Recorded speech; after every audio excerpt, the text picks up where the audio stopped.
Bonjour et bienvenue sur cette nouvelle interview des créatrices de l'entrepreneuriat. Aujourd'hui, j'ai la joie d'accueillir une compatriote puisqu'elle est en Auvergne, c'est Caroline Lamadon. Bonjour Caroline. Bonjour. Alors Caroline, elle est esthéticienne à domicile et puis bientôt un local va apparaître. Alors peut-être que quand vous visionnerez cette interview, son local sera ouvert à Lezou, donc dans le Puy-de-Dôme en Auvergne.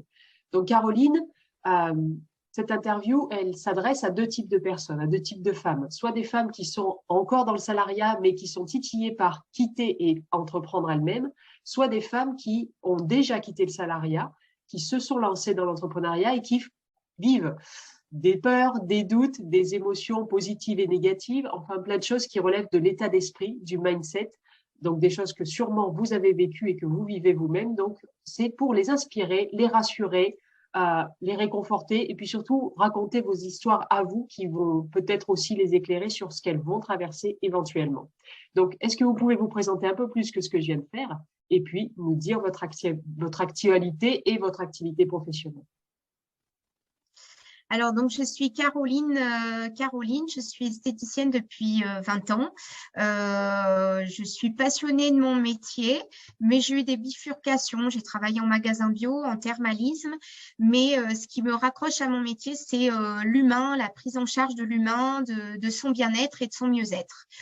Mon but, justement, c'est d'avoir un local pour me poser enfin chez moi, entre guillemets, et de proposer justement de la naturo-beauté, c'est-à-dire de prendre en globalité le corps de la personne et aussi son esprit et ses émotions et de cheminer vers un mieux-être durable avec des produits cosmétiques bio et naturels et surtout de prendre en conscience que, en fait, pour être bien avec soi-même, il faut surtout s'occuper de soi dans son intégralité et dans sa complexité aussi. Voilà. Je vais m'arrêter là pour cette présentation. Il y aura plein de questions. Voilà. Donc, moi, j'ai vu que vous étiez entrepreneuse depuis 2019. C'était quelque chose que vous saviez que vous alliez faire, de quitter le salariat, ou ça a été quelque chose qui vous a fait quitter le salariat? En fait, l'entrepreneuriat, c'est quelque chose que je réfléchis depuis très longtemps parce qu'en fait, je ne me retrouve pas forcément dans l'esthétique conventionnelle de salarié. Ça fait longtemps que je souhaite être entrepreneuse, mais j'ai beaucoup de peur et d'appréhension de quitter quelque chose de routinier et une trajectoire simple. Pour moi, l'entrepreneuriat, je me fais tout un monde et au final, si on a une vision claire et objective de son entreprise, il n'y a pas de raison que ça ne marche pas. Mais c'est surtout, faut surmonter ses peurs, ses angoisses et de se dire, on va sur notre chemin, notre propre chemin et croire en soi. Et je crois que c'est le plus dur dans l'entrepreneuriat de croire en soi. Et finalement, qu'est-ce qui a été le déclic pour oser enfin quitter? Est-ce qu'il s'est passé quelque chose ou est-ce que c'est un matin, je me dis, c'est bon, je pose ma dème et ça y est, j'y vais? Non, j'ai commencé à entreprendre en doublon avec une activité salariée à mi-temps.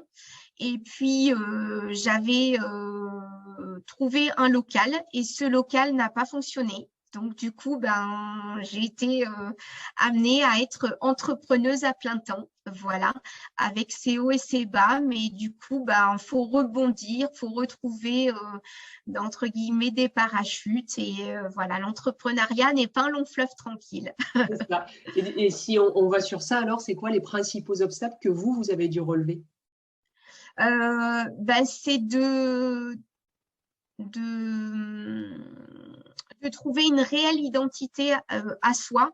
C'est-à-dire que quand on n'est pas dans un domaine déjà préconçu, c'est plus dur de communiquer, de trouver sa valeur, son identité et de trouver des lieux de transition. Ça n'a pas été simple. D'accord. Voilà. C'est quoi les lieux de transition? C'est un local pour exercer?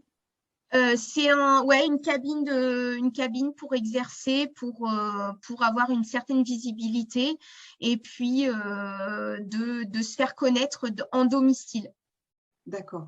Et donc, les autres obstacles, c'est ce que vous avez cité tout à l'heure, le fait de dépasser vos peurs, d'oser.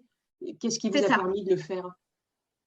De rencontrer des personnes, notamment par le réseau et les filles, d'aller au-delà de ma zone de confort, justement, en franchissant le cadre des interviews qui, en fait, me permettent de me dire que je suis capable de le faire et de rencontrer d'autres entrepreneuses qui peuvent vivre les mêmes choses, les mêmes expériences et de partager. Voilà. Ne Donc, pas rester seul et isolé. ok. Et du coup, ça fait depuis 2019 que vous êtes dans cette association qui vous fait rencontrer, vous a fait dépasser vos peurs? Ou c'est arrivé plus Alors tard? non, je les avais rencontrés quand j'étais salariée par le biais d'une amie. Et en fait, j'ai repris contact avec ce groupe il y a un petit peu moins d'un an pour D'accord. justement me couper de ma solitude. D'accord. Donc, c'est pas cette association qui a permis de dépasser vos peurs. Non, mais en fait, en cheminant avec cette association, ça m'a permis comment dire, de lâcher des barrières et de D'autres me barrières. montrer un peu D'autres plus. barrières.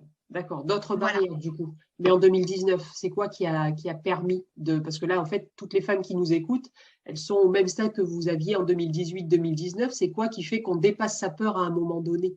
Est-ce que c'est une lecture? Est-ce que c'est un challenge personnel qu'on se lance? Parce que voilà, enfin, c'est quoi qui a permis d'oser? C'est un challenge personnel, ça. Et puis c'est surtout que j'avais envie de proposer une beauté et un bien-être différent de ce qu'il y a sur le marché. Voilà, plus en adéquation avec mes propres valeurs et avec mes propres envies, mes propres passions. D'accord. Est-ce que ça peut rejoindre ce qu'on appelle la vision de l'entrepreneur?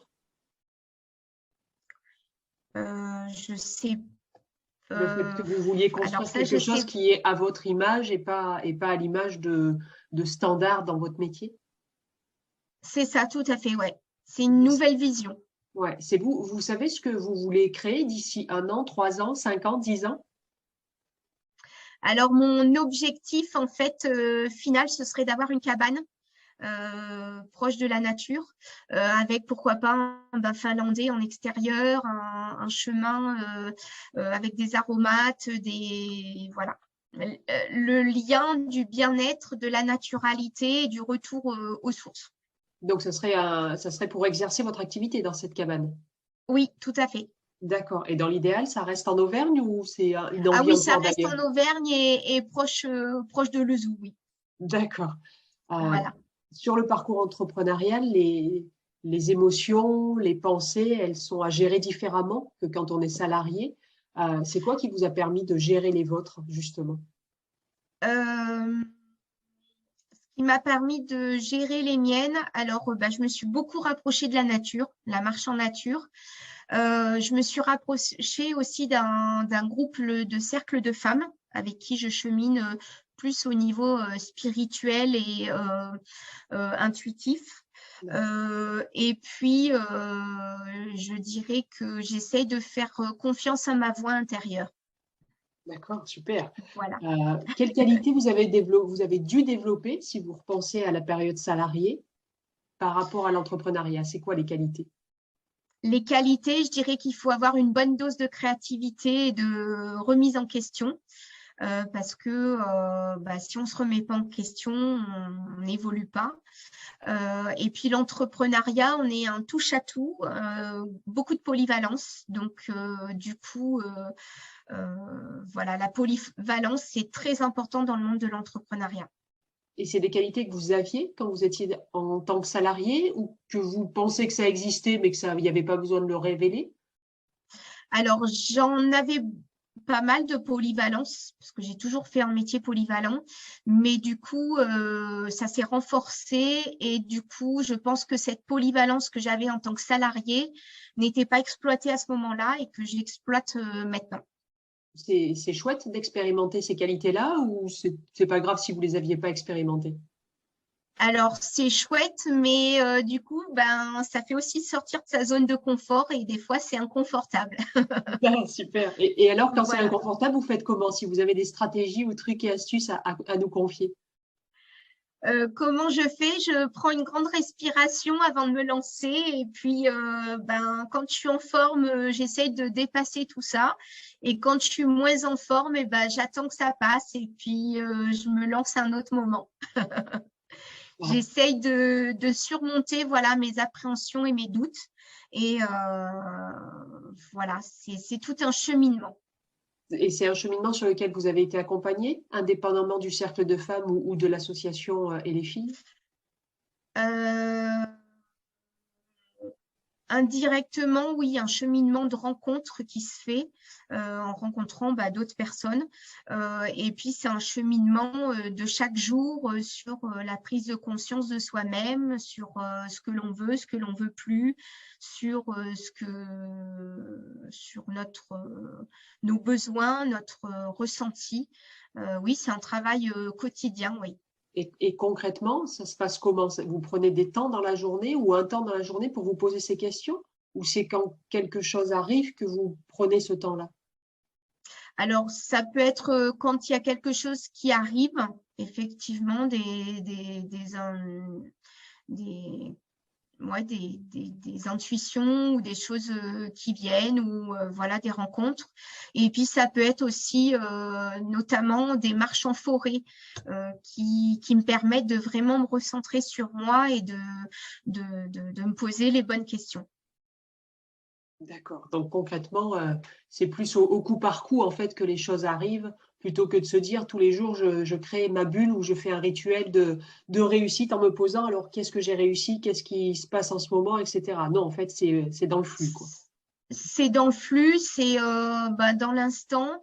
Et après, j'ai pris pour habitude de noter, d'avoir un petit carnet de route pour noter D'accord. les choses, les idées ou les émotions, les choses comme ça, ce qui permet de revenir en arrière et de checker au coup par coup voilà ce qui se passe. Et de C'est un voir cas. aussi l'évolution. Un peu D'accord. euh, la carte, euh, la carte de soi, quoi. C'est un carnet que vous remplissez tous les jours ou là aussi c'est pas c'est quand ça vient? Plutôt quand ça vient. D'accord. Après, il y a des périodes où il est très présent, d'autres périodes où il est moins présent. Ça, c'est vraiment en fluctuation, en fait. Quand il est présent, c'est des périodes où en fait ça va moins bien peut-être? Alors, je dirais non quand il y a beaucoup d'idées qui viennent, D'accord. beaucoup de créations. Ouais. Et après, quand je vais moins bien, c'est plutôt le repli total sur moi. Je D'accord. fonctionne un peu comme ça. Ok. Et ce repli total, ça veut dire que c'est là aussi que vous allez peut-être plus en forêt? Oui, aussi. Plus l'isolement, ouais, un peu la marmotte, quoi, qui revient dans sa tanière. Et là, c'est quoi qui vous fait dire que ça y est, vous pouvez en sortir de la tanière? Il se passe quelque chose là? C'est quoi? Ouais, beaucoup de choses qui viennent à moi, de rencontres, de signes aussi, une nouvelle dynamique, comme s'il y avait quelque chose qui se fermait, une porte qui se fermait, une nouvelle qui s'ouvrait. Voilà. D'accord. C'est beaucoup du Et ressenti, de je l'intuition. laisse, oui, plus de l'intuition, ouais. D'accord. Vous allez dire quelque chose. Je vous ai coupé, pardon. Non, c'est ça, plus de l'intuitif. D'accord. J'essaye d'être plus à l'intuitif et de me dire que les choses ne se passent pas par hasard. Donc, quand il y a des choses qui viennent, faut les accueillir et les laisser percer. Euh, Là, les femmes qui nous écoutent, elles ont souvent la même question qui est comment je peux savoir si j'ai des chances de réussir à être une bonne entrepreneuse? C'est quoi les qualités de base que vous vous dites, si on a ça, il y a des chances que ça marche? Je pense qu'il faut être convaincu en son projet et en sa vision, mais il faut avoir une ligne de conduite. C'est-à-dire que si on est trop éparpillé, ça fonctionne pas pour l'avoir testé. Faut garder une vraie ligne de conduite et travailler sa stratégie. C'est-à-dire, vaut mieux proposer une seule offre qu'une multitude d'offres et vraiment se centrer sur soi et sur ce que l'on veut réellement. Voilà. La Et ligne de... ne pas, Allez-y, allez-y. ne pas se disperser. D'accord. Justement, vous avez cité l'éparpillement, la dispersion. C'est quoi? C'est en termes de gestion du temps? C'est quoi l'éparpillement? Oui, la gestion du temps, la priorité sur les choses. D'accord. Quand on exerce justement à domicile et qu'on veut avoir des pieds-à-terre à certains endroits, ne pas trop s'éparpiller, avoir un lieu et se focaliser sur ce lieu.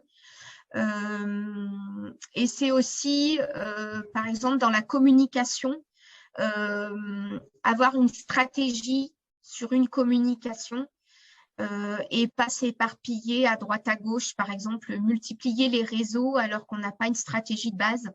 En fait, on ne monte pas une maison si on n'a pas les fondations. Donc, l'entrepreneuriat, c'est ça. C'est avoir les fondations et gravir au fur et à mesure pour monter son toit. Et pour tout ça, vous avez été accompagné à élaborer votre stratégie ou c'est parce que vous avez essayé plein de choses qui n'ont pas marché qu'à un moment, vous avez découvert que c'était plutôt comme ça qu'il fallait faire? Alors, avant de me créer en 2019, j'ai été accompagnée par quelqu'un pour la communication. Donc, c'est D'accord. elle qui m'a fait tout ce qui est plaquettes, flyers, cartes. On a longtemps parlé de mon projet, parce qu'au départ, mon projet, ce n'était pas du tout ça. Et au fur et à mesure, par des rencontres, par différentes personnes, j'ai fait élaborer mon site internet. Voilà, j'ai développé un petit peu ma communication.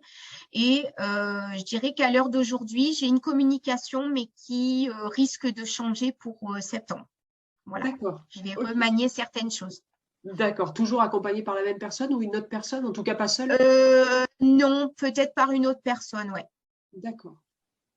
On dit dans l'entrepreneuriat que les femmes sont plus souvent soumises au fameux syndrome de l'imposteur, c'est ce sentiment interne qui nous fait dire qu'on n'est pas légitime à essayer. Est-ce que vous l'avez vécu? Oui, tout à fait. Et alors, comment vous avez réussi à le dépasser? Oula, ça c'est une bonne question. Je crois qu'il est toujours en moi, le syndrome de l'imposteur. Après, je dirais que pour le vaincre, il faut avoir confiance en soi et en ce que l'on veut créer. Voilà, je crois que c'est le plus important, c'est croire en son intuition et à son idée première. Après, cette idée, elle peut prendre différentes sortes de formes, elle peut prendre différentes formes, euh, mais je crois qu'il faut être convaincu de ce que l'on souhaite transmettre. Ça rejoint la vision, ça rejoint s'écouter, ça rejoint se dire ça j'aime faire, donc c'est bon. Si ça j'aime pas faire, c'est pas la peine d'y aller, c'est tout ça. C'est ça, oui. Et c'est un travail qui continue finalement à lutter contre ce syndrome de l'imposteur, parce que là vous dites qu'il est encore là. C'est tout le temps ou c'est aussi par période? C'est quoi en fait qui le déclenche? Euh, je pense que c'est en fonction de ce qui se passe dans la vie de l'entrepreneur, en fait, hein, les circonstances. C'est plutôt Ouais, les les nouvelles circonstances. choses qui le déclenchent? Quand vous êtes dans votre quotidien, dans votre métier, dans ce que vous maîtrisez, il est là? Non, parce que du moment où je maîtrise, ça va. En fait, c'est quand je perds le contrôle. Quand j'ai plus le contrôle des choses, oui, le syndrome de l'imposteur revient. Mais je pense que tout à chacun, quoi. Ouais, donc toutes les nouveautés en fait le déclenchent et puis finalement quand on agit au quotidien et qu'on se rend compte que bah, ça y est, on devient peut-être pas un expert, mais on connaît de mieux en mieux par exemple la communication sur Instagram. Au début, ça devait être le syndrome de l'imposteur et puis au fur et à mesure de faire, c'est OK quoi, c'est ça. C'est ça. OK. Euh, Quelles sont les recettes pour gérer, par contre, les hauts et les bas émotionnels? Parce qu'il y en a plein sur la route entrepreneuriale. Alors, les hauts, on n'a pas trop à les gérer finalement, même si des fois, quand on est trop dans l'euphorie, ça peut faire des choses aussi. Mais quand on est dans un bas émotionnel, qu'est-ce que vous faites, vous? Moi, j'essaie justement de travailler avec les outils que j'ai. Donc en respiration, en méditation, au retour à soi. Et après, moi, ma grande sauveuse, je dirais, c'est la nature. Je me suis beaucoup, beaucoup retrouvée en nature, à observer, à ressentir, à m'émerveiller sur des choses finalement très simples, hein, que les enfants s'émerveillent devant un nuage ou devant une fleur ou devant un papillon. Et Ouais. moi, j'ai redécouvert ça parce que dans notre vie active et qui défile comme un train, et ben on perd tout ça. Et je crois que voilà, à travers mon métier, j'ai envie de redonner cette image de revenir à des choses simples et essentielles, Donc de c'est aussi ça, revenir à l'essentiel. c'est aussi ça qui est dans votre offre en fait. C'est Oui, l'esthétique, mais c'est aussi le retour à soi en termes émotionnellement. Vous allez convier les gens à aller dans la nature ou peut-être faire des accompagnements vous-même à aller marcher ensemble ou ce genre de choses? oui, ce serait mon but à terme de proposer des bains de forêt, des choses en nature, avec D'accord, des automassages, de la respiration conscience. Ouais, j'aimerais allier les deux. d'accord. Euh, Merci pour cette technique. Enfin, ces techniques, parce qu'il y a quand même respiration, méditation et le lien à la nature. Donc, c'est chouette. Merci. Ça va donner des idées Merci. sûrement à plein de gens. Euh, Si vous deviez citer 3 difficultés de votre quotidien d'entrepreneuse, ça serait quoi ces difficultés? Euh, les perspectives, se donner des perspectives et de savoir si ça va marcher ou pas. Le fait de prendre des décisions, parce qu'en fait, on est seul à prendre des décisions. Ça, c'est pas toujours simple. Ouais. Euh, et puis, je dirais la troisième, c'est les aléas. L'esthétique, ça fait partie du commerce, donc les aléas liés au commerce, c'est-à-dire les crises qu'on peut connaître, qu'on a connues. Ça peut être aussi les difficultés à voir comment le commerce évolue d'un mois sur l'autre ou d'une semaine sur l'autre ou d'un jour sur l'autre. Ça, on peut pas l'anticiper et ça fait partie du quotidien des entrepreneurs. C'est pas simple à gérer au jour le jour. Et alors, ces 3 difficultés, si en face, vous avez mis quelque chose en place pour les dépasser, c'est quoi? Par rapport aux perspectives, par exemple, comment vous faites pour vous les donner, pour vous les créer? Est-ce que vous prenez un temps pour vous projeter à moyen et long terme, par exemple? Oui, il faut en prendre un temps. Il faut se faire un planning, sinon on ne peut pas savoir à court ou moyen terme ce qui va en être. Et puis faut s'adapter en fait. C'est-à-dire que par exemple, si on fait une offre à tel mois, si ça marche, c'est très bien et il faut continuer que ça marche. Si ça marche pas, faut se remettre en question, de savoir comment je peux le moduler, comment je peux le faire évoluer. Et puis se confronter au terrain, c'est-à-dire que nous on a des idées, mais elles peuvent peut-être pas plaire à notre clientèle ou aux personnes que l'on a en face de soi. Donc interroger son terrain. Et par rapport à la deuxième ou troisième, je ne sais plus, difficulté, euh, faire face aux aléas, je crois que c'était la troisième, c'est Oui. comment vous faites par rapport à faire face aux aléas? C'est une gestion intérieure uniquement? C'est juste accepter ce qui est et ce qui vient? Il faut accepter. Je crois qu'il faut, oui, l'acceptation est un bon moteur et quelque chose d'important, accepter les choses. Et après, c'est comme, on va pas parler des choses qui fâchent, hein, mais comme le Covid, ça a été imprévu. Après, faut trouver des stratégies pour rebondir. C'est ce qui a été fait avec le click and collect. Faut toujours trouver des parades, des choses à mettre en place, des nouvelles choses ou des nouveaux partenaires avec d'autres personnes ou trouver des nouvelles choses, la visio, voilà. Toujours essayer de moderniser ce qui est. Cette, ces qualités d'adaptabilité et d'agilité, vous les avez développées dans l'entrepreneuriat ou c'est quelque chose qui était déjà en vous avant? Non, je suis quelqu'un d'assez adaptable. Dans tous mes postes de salarié, j'avais cette facilité d'adaptation. Et je crois que c'est en moi, en fait, c'est un peu inné. Voilà. Après, peut-être que je les sous-estime par rapport à ce que je fais actuellement. C'est-à-dire? Et je pense que je les exploite pas suffisamment pour développer mon entreprise. Et qu'est-ce qui vous permettrait d'exploiter plus?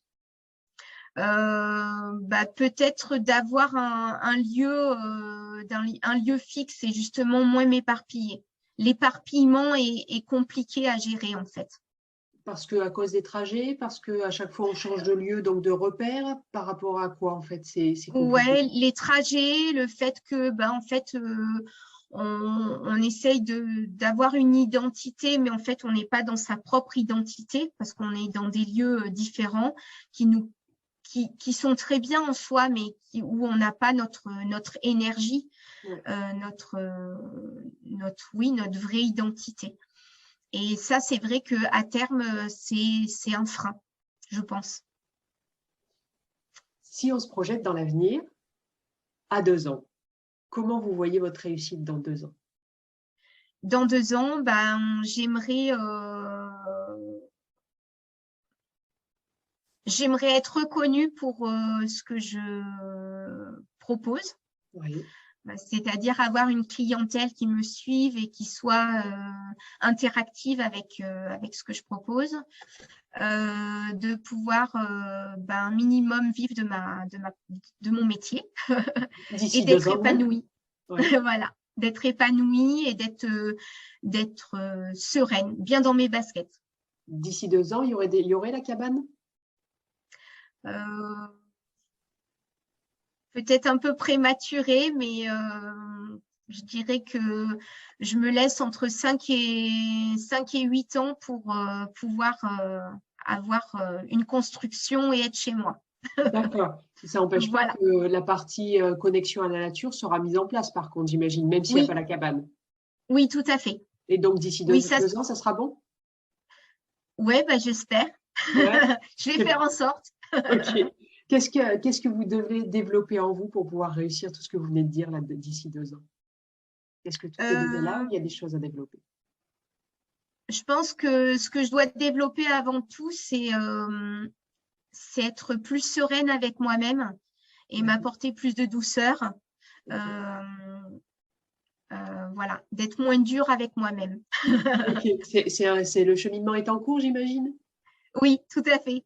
Ok. Prendre Ah, du temps pour soi et de s'accorder, voilà, ces phases de haut et de bas, de les accepter et de se dire, ouais, la femme, elle est comme elle est, hein, elle a beaucoup de hauts et de bas, mais pour nous toutes, et de l'accepter, de le vivre sereinement. très bien. C'est un Voilà. beau cheminement. En tout cas, ça donne envie et on comprend mieux que ça puisse se mettre dans votre offre de vous écouter parler, en tout cas. Donc, c'est chouette. Euh, on Voilà. s'achemine doucement vers la fin de cette interview. 2 dernières questions. Quels conseils vous donneriez à vous d'avant la création d'entreprise? Euh, je suis quelqu'un qui prend beaucoup, beaucoup d'informations à droite à gauche et j'ai du mal à synthétiser et à me projeter. D'accord. Je pense qu'il faut arrêter de trop chercher l'information. Il faut s'écouter avant soi-même. D'accord. C'est bien d'être informé, mais d'être trop informé court-circuite beaucoup de choses. Et c'est ce qui a été mon cas. D'accord. Enseveli sous l'information, du coup, on respire plus et on s'oublie. C'est ça? C'est ça. Oui, génial. Euh, quel conseil maintenant vous donneriez aux femmes qui nous écoutent, donc soit celles qui sont en train de réfléchir à quitter le salariat, soit celles qui sont sur le début du parcours? Je leur donnerai comme conseil de se faire confiance et que si elles ont un vrai projet, une vraie idée, même si c'est totalement différent de ce qu'elles font dans le salariat, qu'elles entreprennent. Cependant, je pense que pour vraiment réussir, il faut avoir bonne base. Donc, avoir des bonnes fondations, c'est-à-dire ne pas, par exemple, venir thérapeute ou je parle de mon métier, hein, mais masseur avec une formation de 2 jours. Non, il faut établir des bonnes bases. On ne construit pas une maison avec un toit sans les murs. Donc, voilà. Il faut vraiment avoir de bonnes bases et après monter progressivement pour arriver à son but. Une question du coup subsidiaire que je me permets. Comment une personne peut savoir qu'elle a un vrai projet qui peut y aller, enfin, oui, qui peut réussir? Je pense que c'est déjà tout un cheminement sur soi avant tout. Euh, quand on travaille un minimum sur soi, quand on se pose des questions, je pense que voilà, il y a des choses qui émergent. Et puis après, il y a les rencontres, il y a oui, je pense que quand on a vraiment quelque chose de passionné en nous, ça nous anime et ça nous porte, ça nous transporte. Très bien. Donc, si on n'a pas cette flamme intérieure, il vaut mieux se poser la question de retravailler le projet et de se dire, j'y vais que quand je le sens à 2000%, en fait. C'est ça. Après, on peut tenter, hein, à l'heure d'aujourd'hui, on peut tenter des choses et c'est ça qui est intéressant aussi à l'heure d'aujourd'hui, de pouvoir tenter. Après, on peut tenter et puis remanier son projet. En fait, rien n'est jamais acquis, tout bouge, hein, tout bouge, hein, comme la nature, hein, on le voit bien. Après, oui, il faut qu'il y ait quand même cette flamme intérieure, cette envie réelle, cette motivation qui permet de se lever le matin et de se dire, eh ben, ouais, en fait, je travaille, mais derrière, je m'épanouis, je suis heureuse et ça me nourrit, en fait, ça me nourrit de l'intérieur. C'est une belle boussole, la nourriture intérieure. C'est une très belle boussole. Voilà. Pour terminer votre propre interview, super riche et super intéressant. Je pense que ça va dynamiser plein de personnes à oser s'écouter, en tout cas. Est-ce que vous avez un mot, un mantra, une citation pour terminer cette interview? Eh ben moi, je fais toujours lien à la nature, qui m'a beaucoup sauvée. Je pense que en fait, un être est comme un arbre. Il lui faut ses racines et après, il se déploie avec ses branches et ses fleurs. Et ces fleurs, ben justement, c'est toute cette émotion qu'on peut mettre, cette passion, cet enthousiasme. Et pour avoir ça, il faut d'abord être bien ancré, donc bien avec soi-même. Donc, il faut s'apporter de la douceur, se respecter, savoir dire non et s'écouter. Waouh, super, c'est une très belle image. Voilà. La symbolique est excellente et parlante et poétique en plus, donc ça doit faire bien, c'est chouette. Ben, Caroline, merci beaucoup. J'ai été ravie de ce temps d'échange. Donc, sous la vidéo, les gens vont pouvoir trouver vos coordonnées, tous vos sites, que ce soit Instagram, etc. Donc, peut-être que vous aurez des appels aussi pour encore plus inspirer les gens, peut-être. Donc, je vous dis à bientôt et et merci beaucoup.